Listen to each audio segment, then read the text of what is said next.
Good morning. There are a number of us providing this service for you today, and we're going to begin with Edie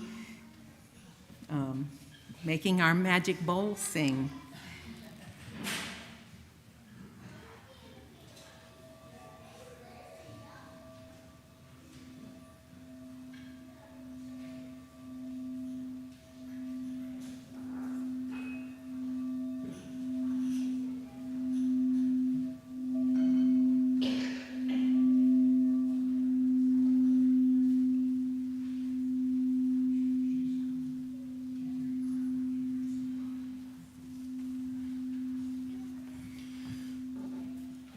We're going to gather by singing 123, Spirit of Life. Please rise and bow to your spirit.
All right, we're going to light our chalice. Please join me in the chalice lighting words. We light this chalice to celebrate Unitarian Universalism. This is the church of the open mind. This is the church of the helping hands. This is the church of the loving heart. Together, we care for the church and each other. Well, good morning, everyone gathered in the sanctuary and online. We are so glad you are here with us. Welcome to St. John's, which has been a home for religious liberals in Cincinnati since 1814. Many of us arrived here first at St. John's as a result of a major change in our personal faith journeys. Yeah? I see some heads nodding here. We were drawn to Unitarian Universalism because UUs believe that revelation is not sealed, that love should be at the center of our faith, and that we can create a better world for all. So whether you've been here many years working to create that better world within St. John's and Cincinnati and beyond, or whether you're here for the first time, we welcome you. Love is the center of our faith. Today, 6 of us who attended the UUA General Assembly in June will be sharing how we were challenged by and grew as a result of our participation in this annual gathering of several thousand Unitarian Universalists. At GEA, as it's known, General Assembly, GA, we found ourselves faithfully becoming better UUs. We want to share with you how change is coming, and we invite you to join us in being open and willing to embrace the changes that will move us forward. Before we go to the hymn, I want to acknowledge that not only are we streaming live on YouTube, but we now have the ability to stream the service live in Crow-Pfeiffer and in Hanley out here. So should you have to leave for some reason, you can always go catch up in Crow-Pfeiffer to watch. So thank you, Roberto, for that continued tech change. Yeah, a change. So we want to begin the service with one of the hymns from General Assembly that we've chosen to share with you. This is going to be on the screen here. Roberto, you got the right spot in the video to go to? All right. And the song is Well, we'll just let it be introduced. I am open and I am willing. It's in your order of service and the lyrics. Please join along in singing. No need to stand, just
Please join me in the affirmation. This is the mission of our faith, to teach the fragile art of hospitality, to revere both the critical mind and the generous heart, to prove that diversity need not mean divisiveness, and to witness to all that we must hold the whole world in our hands. And now it is the time of our service where we It's a tradition and a part of our service where we place stones to represent joys and sorrows. So you may come up as Stephen plays.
So, Ashley, you want to come up and share a story for us?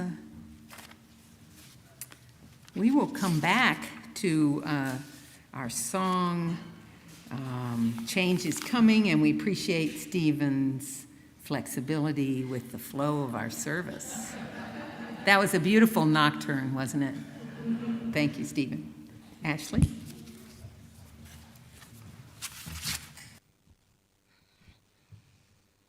So as Joetta said, my name is Ashley Rhodes, and I have a story for all ages today. But you know what? I had a hard time this time because the theme today is change. And when I thought about it, it's really hard to come up with a story for kids and adults for something like this because kids have to deal with change constantly.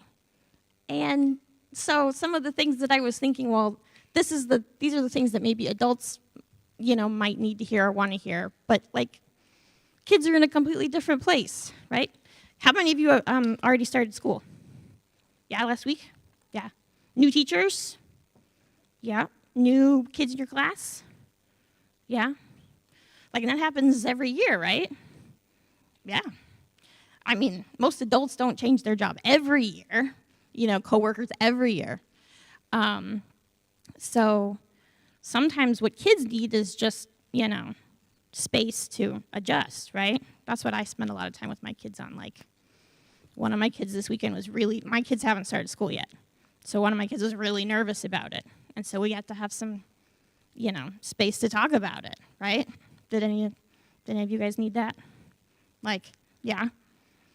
But sometimes adults don't have to change as much. You kind of grow up, you maybe don't have to move or whatever. And sometimes we need a little push. So the thing I did come up with to talk about is something that my kids and I both did recently. And they kind of pushed me into it a little bit. was we all cut our hair. And this was sort of, because of the pandemic, it sort of had like, there was a lot of changes. And I didn't have the energy to deal with like a haircut. And my hair just got, my hair was out of control. It was none of you ever saw it, but it was all the way down to my butt. It was like too long. But I didn't want to deal with it, so I just kept doing the same thing. And I talked about it with my kids, and my kids talked about getting their hair cut, and I was like, and like, even my kids were like, I don't know. And then at some point this summer, we were like, we need to do this. But then I like chickened out a little bit, and I was like, I don't know. And then Amelia was the one who was like, okay, we're doing it today, you know? And she knew what she wanted, and that was the other thing. We all did something, but we all did different things. So Amelia, my oldest, did something, and she, cut her own bangs. She knew she needed bangs, and I said, great, and I will help. And Meredith did something different, and my youngest was like, no, I'm just getting a trim. I'm not doing any of this.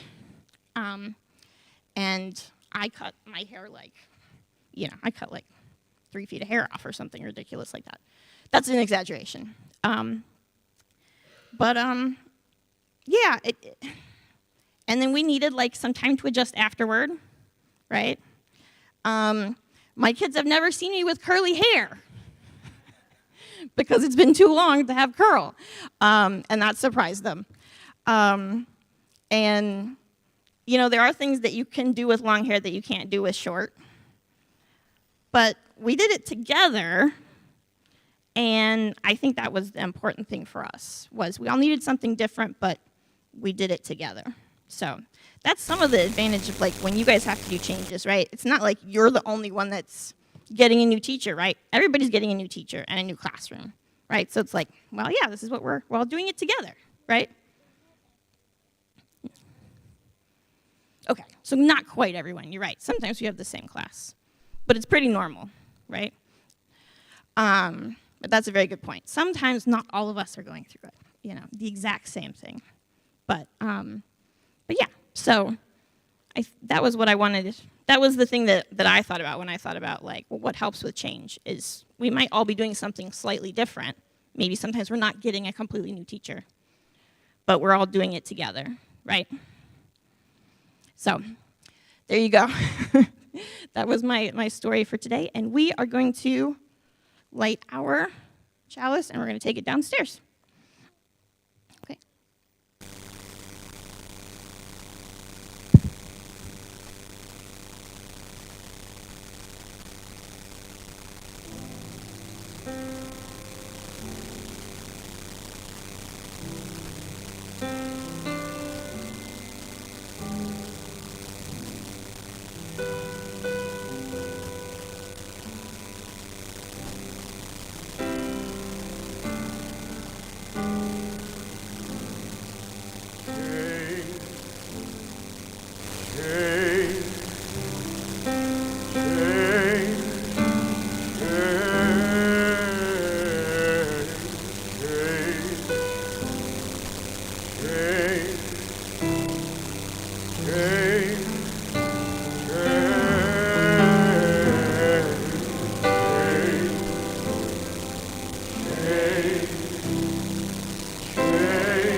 change is coming. Change is coming. Will you turn to your neighbor and say, change is coming? Even if you don't know him, say, change is coming. Change is coming. It's on the way. It's on the way. Change is coming. Change is coming. Change is coming. What do we need to imagine to be prepared?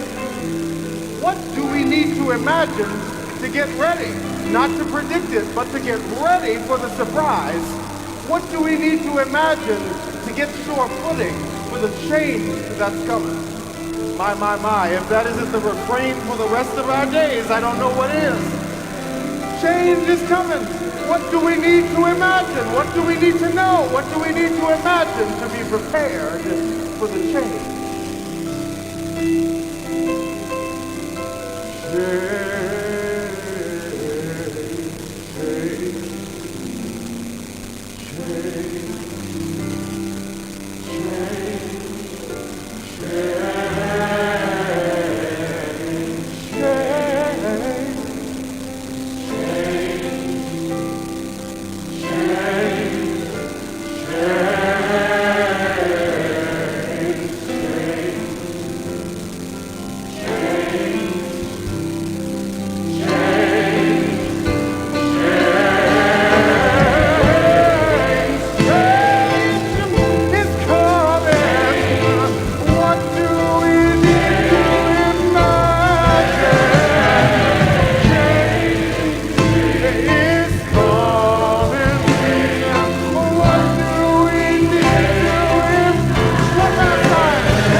May we imagine?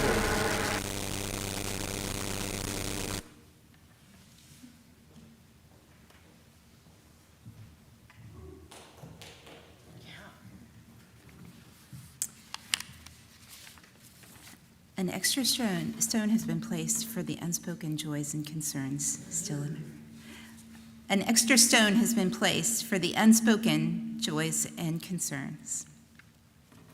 I invite you all to take a moment of contemplation as we acknowledge our shared joys and concerns. Here's an excerpt from Joy Harjo's poem, Talking with the Sun. Humans are vulnerable and rely on the kindness of the earth and the sun. We exist together in a sacred field of meaning. Our earth is shifting. We can all see it. I hear from my Inuit and Yupik relatives up north that everything has changed. It's so hot, there is not enough winter. Animals are confused, ice is melting. The quantum physicists have it right. They are beginning to think like Indians. Everything is connected dynamically at an intimate level.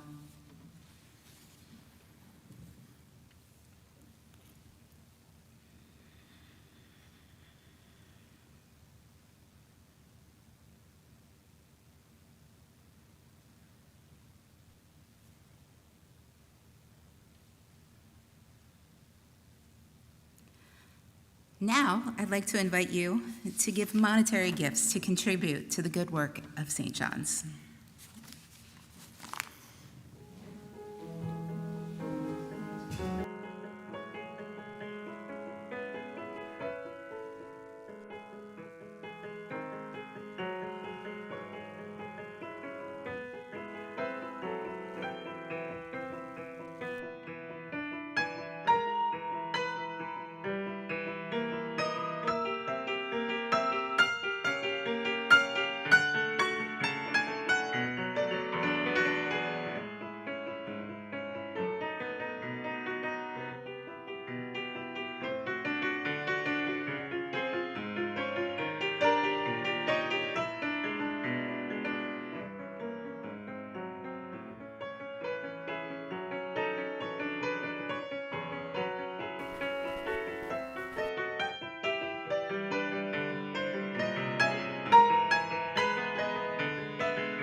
you, Stephen.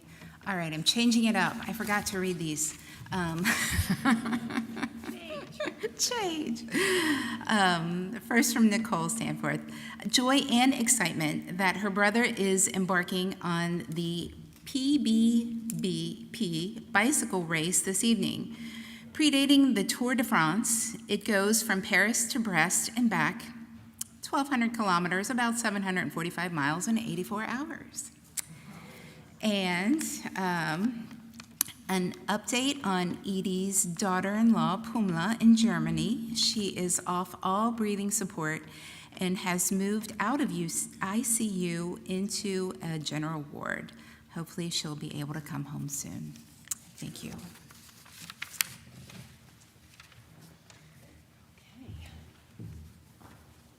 Thank you. Now, we're going to have a series of reflections from all 6 of us. So Nicole's first. Go ahead, Nicole.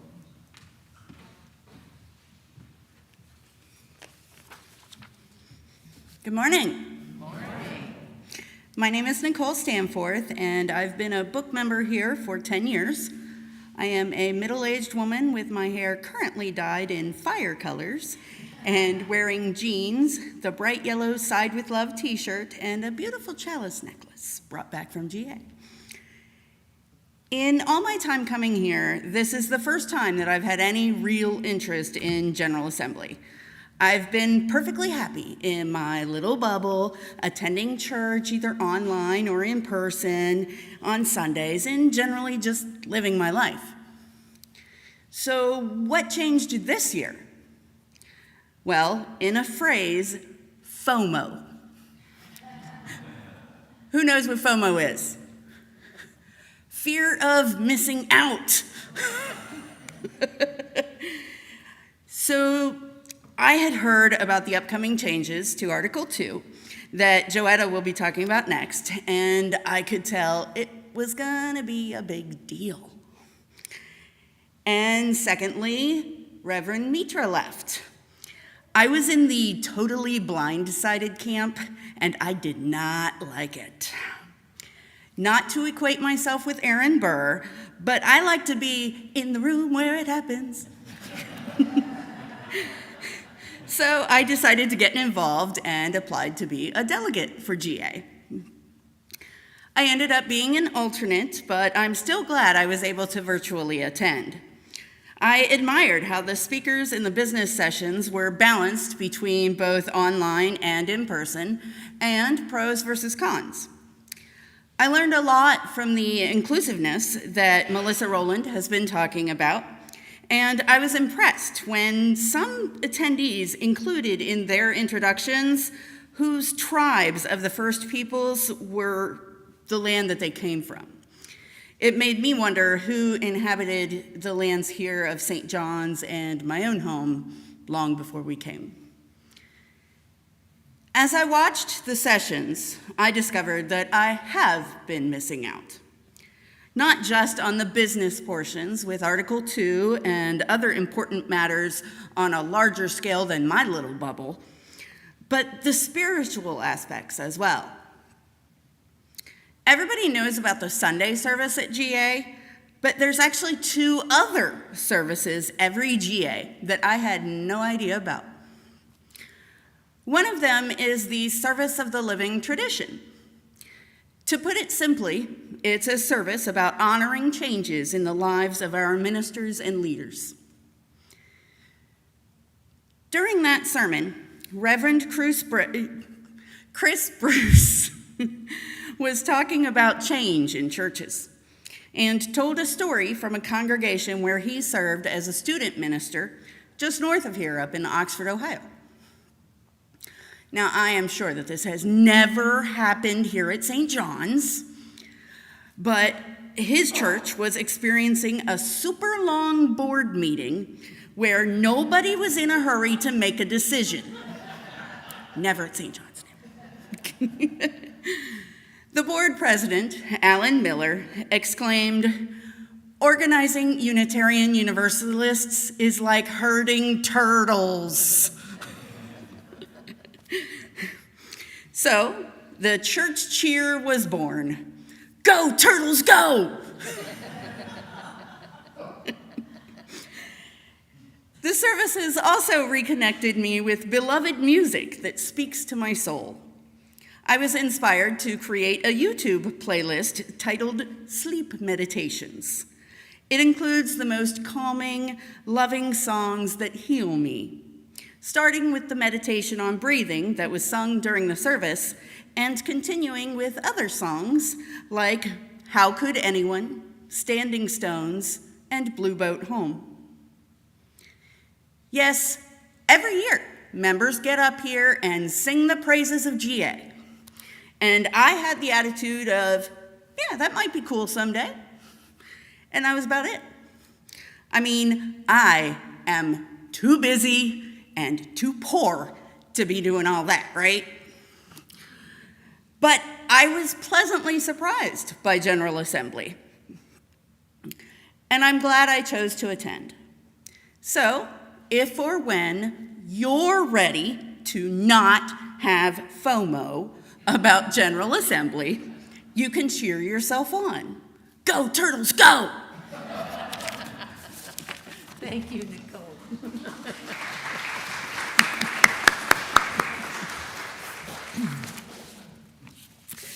Well, thank you, Nicole. That was excellent. I'm the second speaker. My name's Joetta Pro. I am a almost 71-year-old white woman, lesbian with gray hair and a black standing on the side with love shirt. We changed that language with a beautiful rainbow heart, and be sure and read what's on the back when you get a chance. I'm going to begin with a reading that was shared at General Assembly titled Pushing for Change. If we believe in the promise of our faith, we must continue pushing forward, even if the reality makes us want to give up. There is no one-size-fits-all solution or model, but there are many paths forward based on context, relationships, and place. Ideology sparks movements, but relationships are what change organizations and sustain movements. It takes one relationship at a time. We must place value on the relationships and the need to not leave folks behind in our quest for transformation. Community doesn't only include the people who agree with you or those with whom you want to be friends.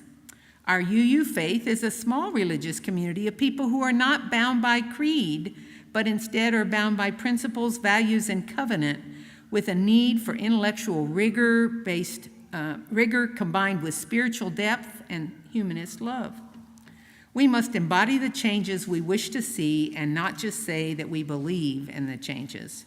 We must actually live the changes with every fabric of our being. If we believe in the promise of our faith, we must continue pushing forward. Those are the words of the late Alandria Williams, who was co-moderator of the UUA. And Roberta, when you are ready, you're welcome to put my flower image up on the big screen there. So now let's talk about Article 2. So following spirited debate among delegates about the original proposed language and several amendments, General Assembly delegates gave preliminary approval to important changes to Article 2 of the UUA bylaws. That passed with an 86.3% of delegates voting in favor of the changes. Some of you have already begun learning about this possible change to our bylaws. Others may be wondering, what the heck is she talking about? Well, if adopted in 2024, these changes to the UUA bylaws will replace the principles and sources of Unitarian Universalism that we have claimed since our last major change to the bylaws in 1985. Those principles and sources are in the front of our hymnal. Instead of principles, the proposed version is organized with 7 values that explain how we act in the world and what our covenant is with one another. And those values are displayed in our lovely flower image here, and love is at the center. All 7 of the current principles are reflected within the new values.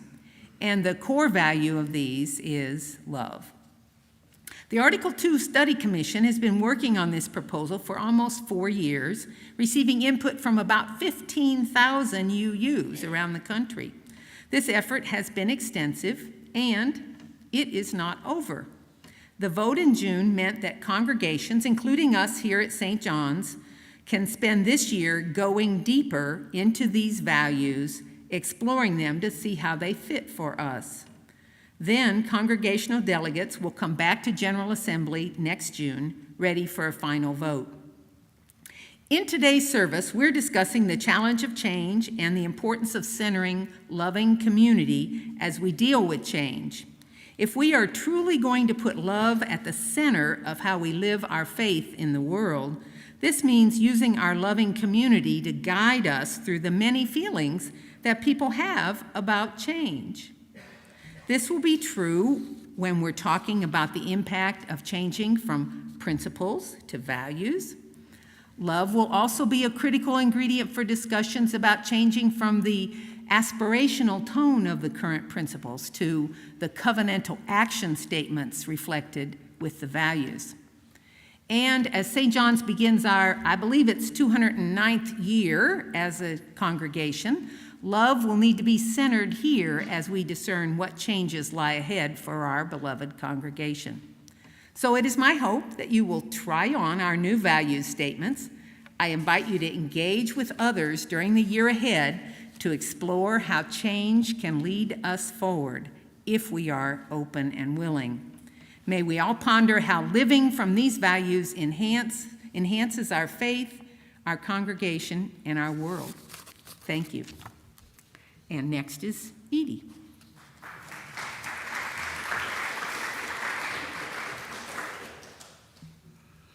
Hello. Following the format of introductions at GA, I am a retired woman with white hair, longtime member of St. John's who raised her children here. I am wearing a dress with lots of orange. We have been speaking of change. At this General Assembly, another change occurred. Susan Frederick Gray finished her 6-year term of office as president of the UUA, and Sophia Bettencourt became our next president. From the UUA website, Reverend Dr. Sophia is the 10th president of the UUA. In her 20-year ministry, she has served as parish minister, seminary professor, scholar, and environmental ethicist, and public theologian. She identifies as queer, multiracial, Afro-Latinx, first-generation daughter of immigrants from Chile and Panama. Because of who she is thereby helping Unitarian Universalism live further into its commitments to be a radically welcoming, counter-oppressive, pluralistic faith movement. Let me say that again. Just so in case you didn't catch it all the first time. She is helping Unitarian Universalism live further into its commitments to be a radically welcoming, counter-oppressive, pluralistic faith movement. How's that for a challenge? Some of her previous roles include Director of UUA's Office of Racial and Ethnic Concerns, interim co-president of UUA to finish a vacated term in 2017, and this made her the first woman to lead the UUA, and resident scholar and special advisor on justice and equity at the Unitarian Universalist Service Committee, which we call the UUSC in shorthand. She has taught at Yale Divinity School, Starr King School for the Ministry, and Drew University Theological School. She gave an interview during one of the business sessions introducing herself as an Afro-Latinx cisgender fat woman wearing black and white stripes with locks longer than shoulder length and red glasses. As she's been talking with folks, she is feeling joy for the future with pride in who we are and a longing to express UU values. The years of the quarantine phase of the pandemic has taught us to value communal care and being welcoming.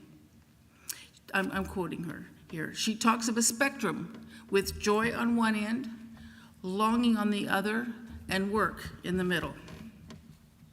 She was asked how she will, as president, partner with congregations as we enter a time of needing to rebuild, reinvent, or both, our ministry, congregational finances, and membership.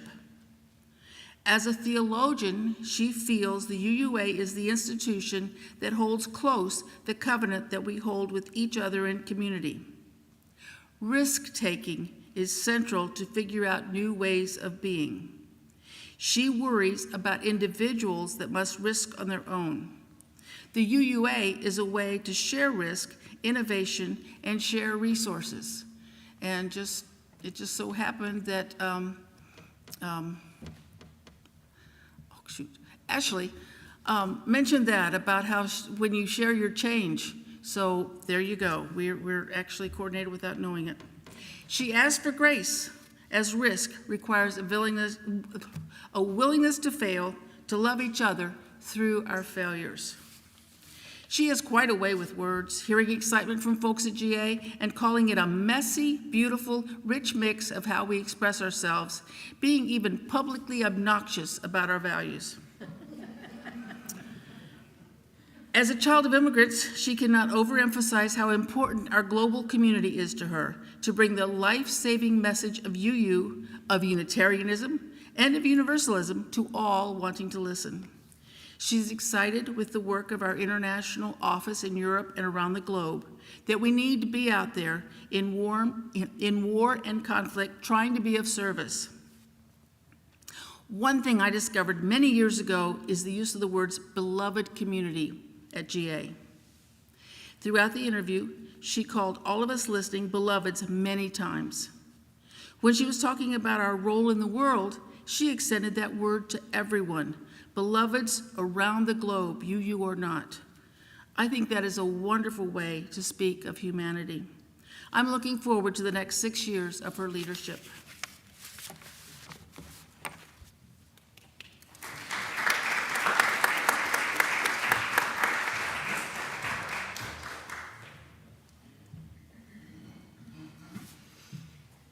Good morning.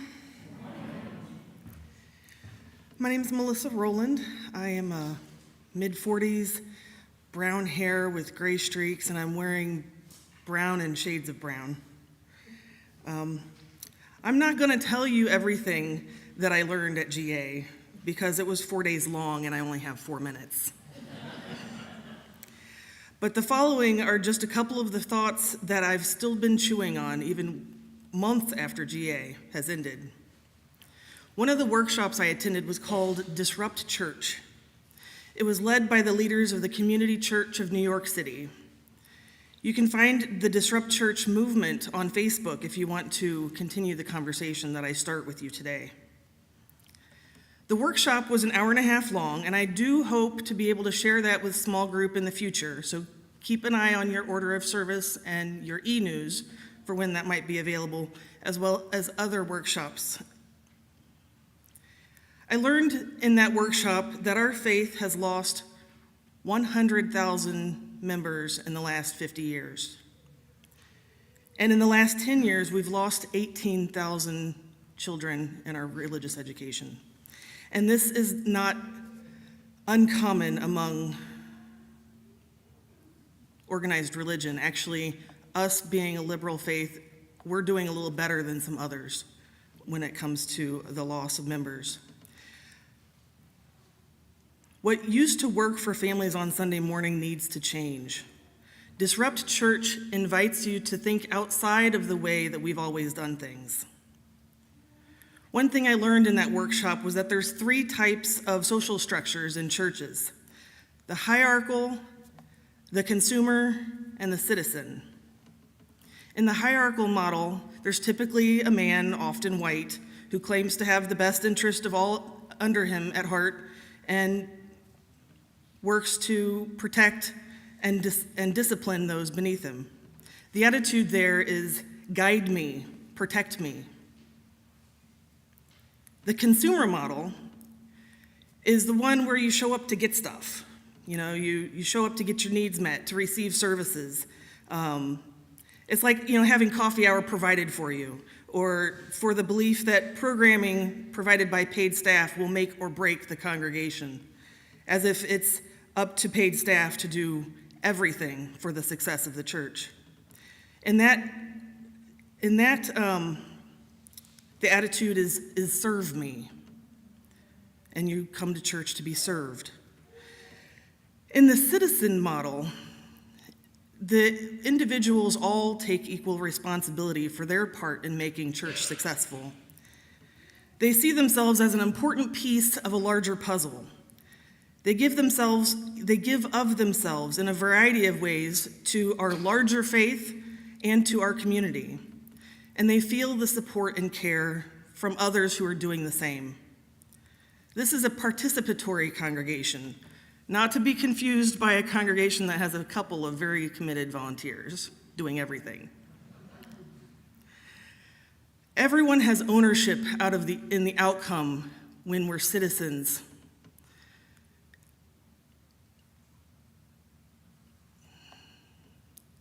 Do you think about our mission outside of Sunday mornings, our UU mission? I'm not referring to St. John's mission. I'm referring to the larger UU mission, to center love in our faith. Do you consider our 7 principles between Monday and Saturday? Are you thinking about Article 2 and how we might live into centering love in our lives? Disrupt Church invites us to consider removing the boundaries of our community here in Clifton, to think outside the walls, to consider how we might be available to those who are searching for our message, be they near or far. Hello, everybody online. We already provide hybrid Sundays and hybrid or online board meetings. Could we host a hybrid book club? We have the Unitarian Universalist Congregations of Greater Cincinnati, which is a fantastic organization that works together to make all of the congregations in Cincinnati have some common ground. What else could we do to grow our community? What if all the churches in Cincinnati pooled resources for youth activities? We could restart Junior High OWL or even offer more Our Whole Lives curriculum. We could provide enrichment for elementary-aged youth near and far if we offered in-person and online activities. One example that I saw at GA of people taking personal responsibility over the direction of our faith can be seen in the Young Adult Caucus for Divestment of Fossil Fuels. These young people raised in our faith are taking personal responsibility and guiding the direction of the UUA. They're active participants in our living tradition. And if you want to learn more about that, you can see me in coffee hour. So this is the point of GA, the importance of attending, especially as a voting delegate. You become that active citizen in our living faith, and your engagement helps to move our faith further into the future. Please continue to read your e-news for updates on this and other workshops that may be available in small group viewing and discussion. Thank you.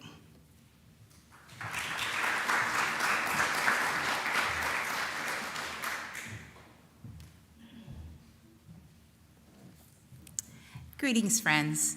My name is Alicia Rosselot. I'm a middle-aged, medium-sized white woman with shorter length, red, wavy hair, and I'm wearing a light blue top and a long, light brown skirt.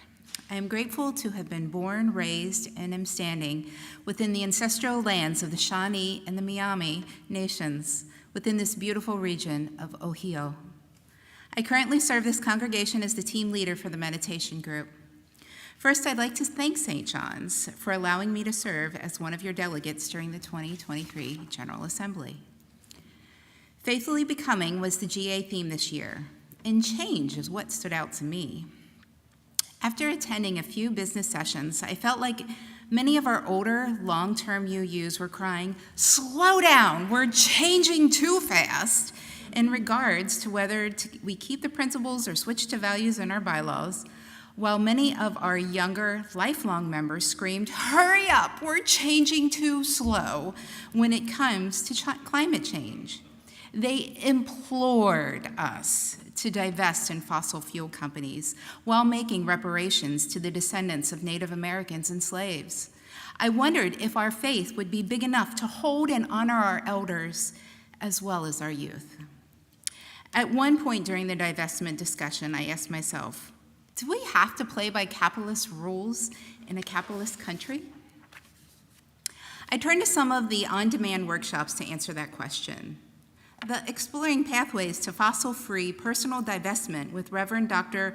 Artizone and Michael Richardson was a good one, and I'd love to share some of that information with others or possibly ask the presenters to share their workshop with St. John's members virtually. Another workshop I watched multiple times called Colonialism, Religious Vision, Pursuit of Profit, or both, was presented by Reverend Dr. Clyde Grubbs, Reverend Adam Lawrence Dyer, and Reverend Karen Van Fossen. Reverend Dr. Grubbs identified as a Texas Cherokee and was Christian, a Unitarian.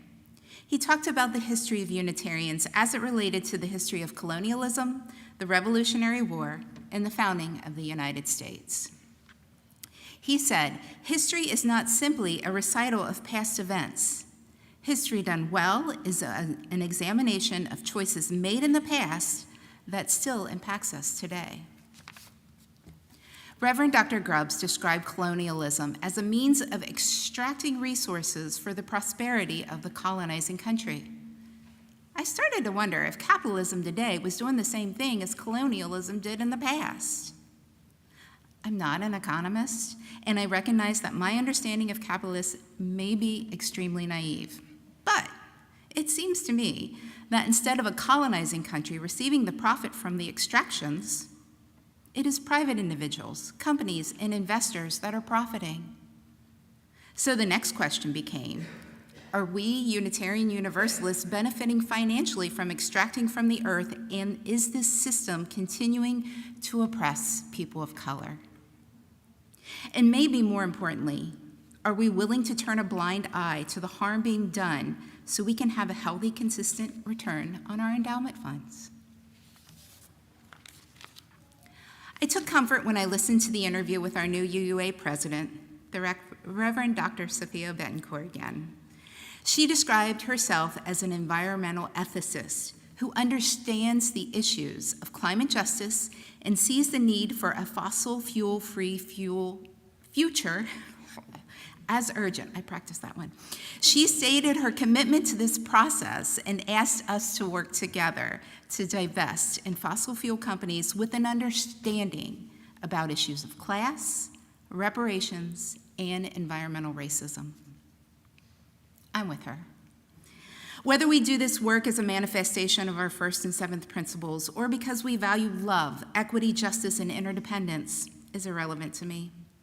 I just want to be a part of the solution, and I hope I'm amongst friends who do too. Thank you.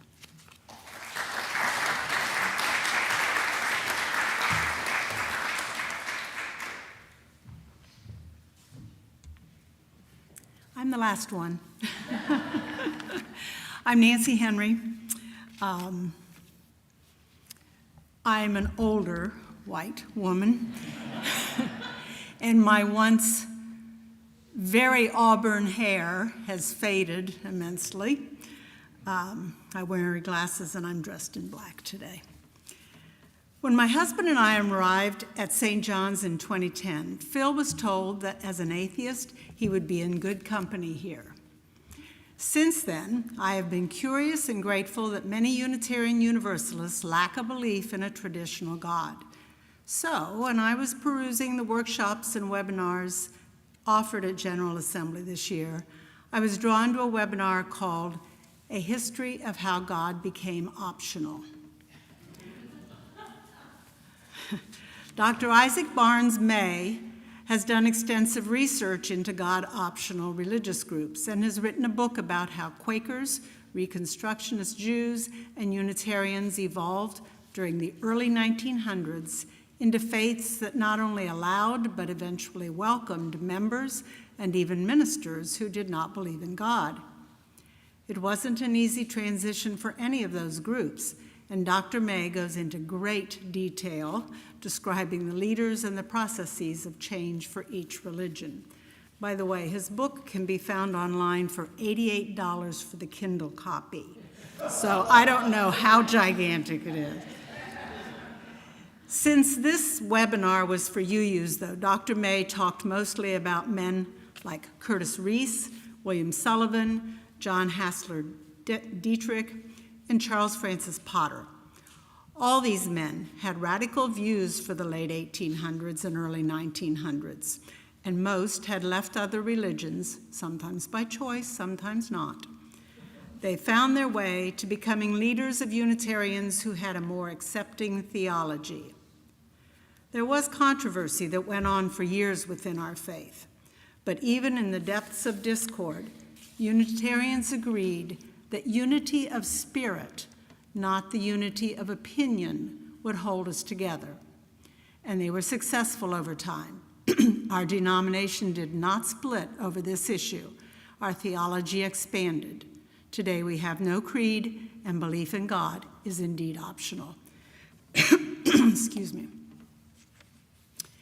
There are so many wonderful parts of a General Assembly, and you have heard bits and pieces of what this year's attendees experienced.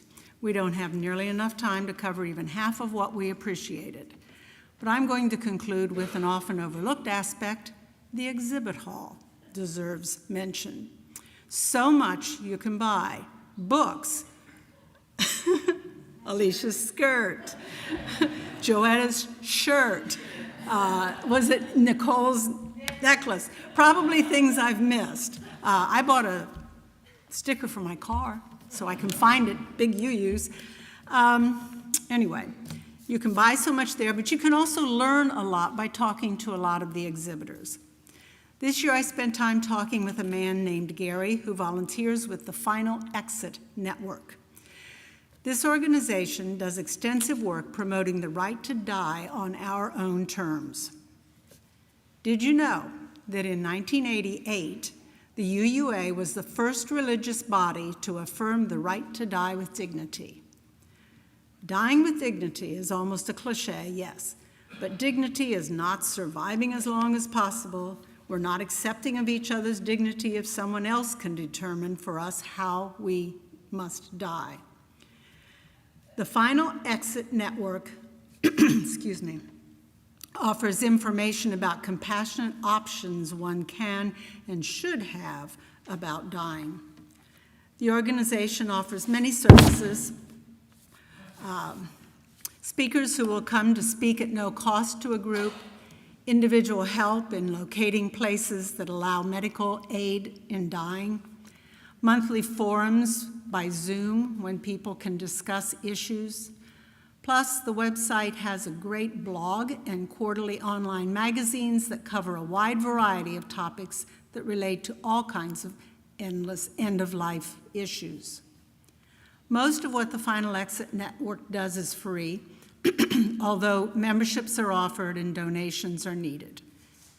It's not the only such organization out there.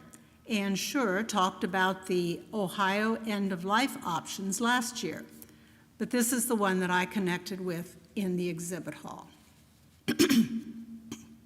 So, each of us has shared a bit of our experience with GA this year. We hope we've inspired some of you to consider attendance in the future. Being there in person or online can feed your soul as well as impart new and useful knowledge. And next year's GA is only online, making it much more affordable and accessible. And now for announcements. I think I didn't bring my...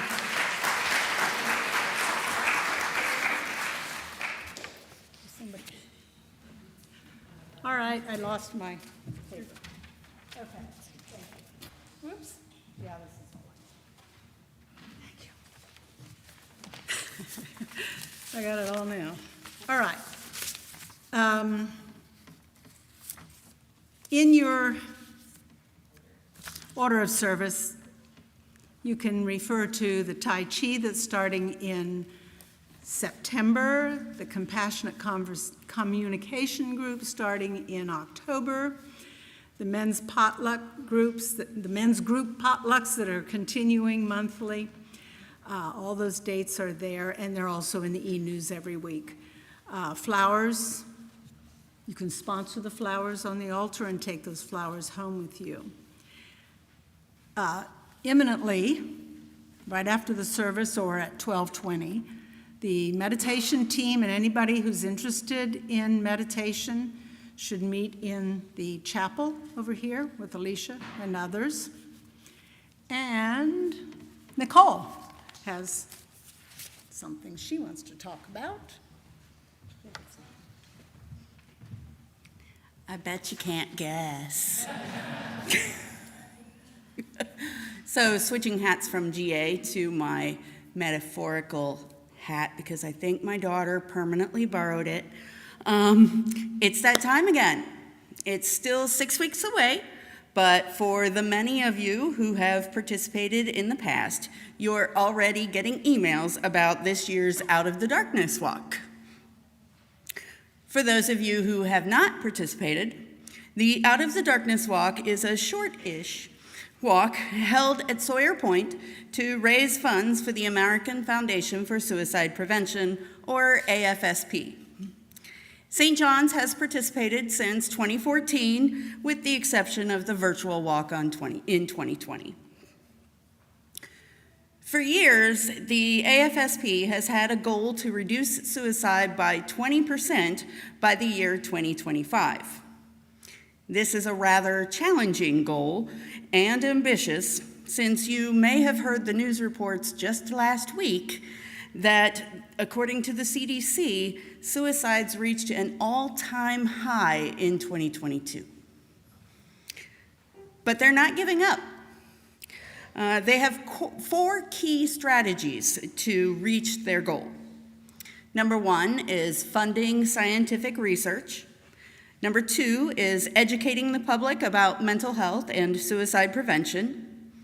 Number 3 is advocating for public policies in mental health and suicide prevention, such as the 988 hotline that they were a big part of getting that going. And lastly, supporting survivors of suicide loss and those affected by suicide. I'll be talking more about this in the next 6 weeks, but for now, know that yes, we do have a team, and again, named Side with Love. I encourage you to register early so you don't have to forget about it, just get it done. And in the coming weeks, I'll have my laptop here to help you to register online, because it's far more complicated than it should be. But it's still doable. And thank you, and I hope you join me on October 1st at Sawyer Point after church.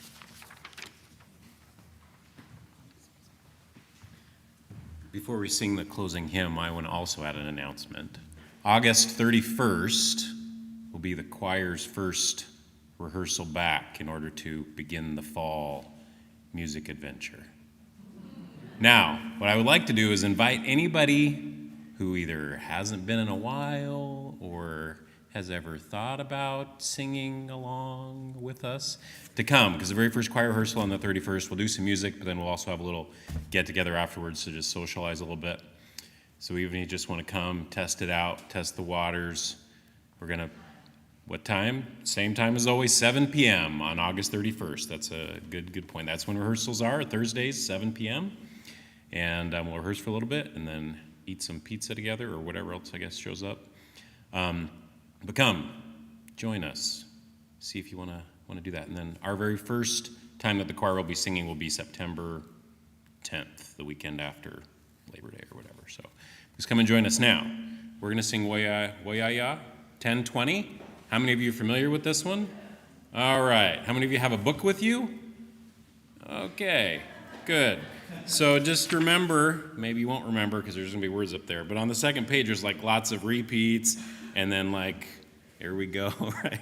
So when we get to the repeats, we're going to do like the woya ya part in the middle twice, and then we'll do the last part 3 times before we end it. And if you forget, just end when I end. So here we go.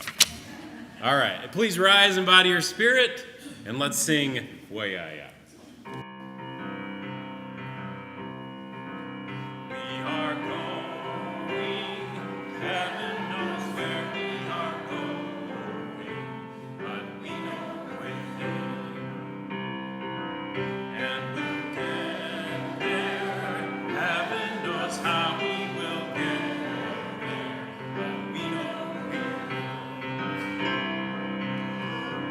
It will be hard, we know, and the road will be muddy and rough, but we'll get there.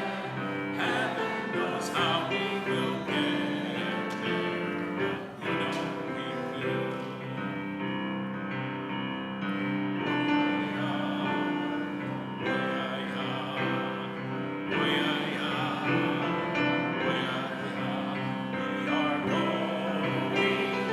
Heaven knows where we are going, but we know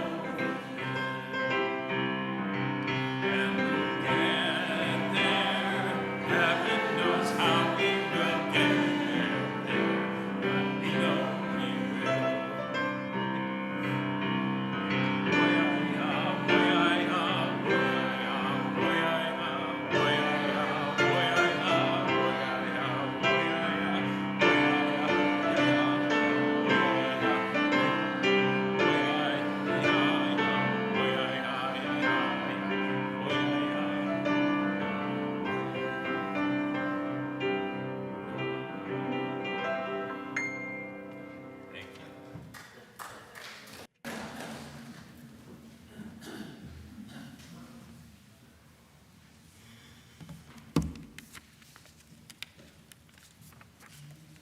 Our benediction is adapted from the message of Reverend Manish Mishra Marzetti, who delivered the Sunday sermon. As we go forth today, may we ponder how we, UUs, can remain open and willing to shine the light of our love, of our faith in the midst of ongoing experiences of change, loss, and uncertainty. May it be so, and may we make it so. Blessed be.